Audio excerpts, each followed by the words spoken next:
சுவாமியே சரணமையப்பா. சரணாகதி.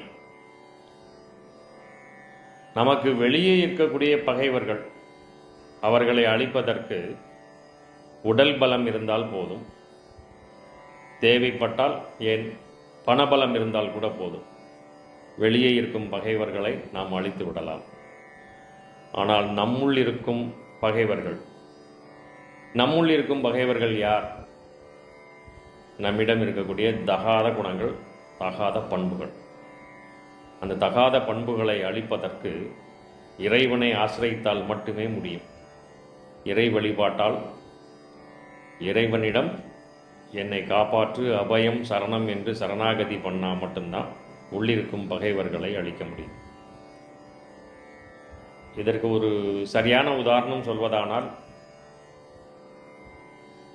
துவாபர யுகத்தில் மகாபாரதத்தில் திரௌபதிக்கு நடந்த மானபங்கம், திரௌபதி மான சம்ரட்சணம், அது எப்படி நடந்தது?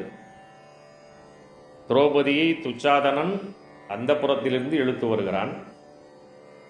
அரண்மனை தர்பாரில் அனைத்து பெரியோர்களும் மகான்களும், குலகுரு, துரோணாச்சாரியார், பீஷ்மர் அனைவரும் இருக்கக்கூடிய மிகப்பெரிய மாபெரும் சபை. அந்த சபையில் அவளது புடவையை உருவி அவளை அவமானப்படுத்த வேண்டும் என்பது துச்சாதனனுடைய எண்ணம்.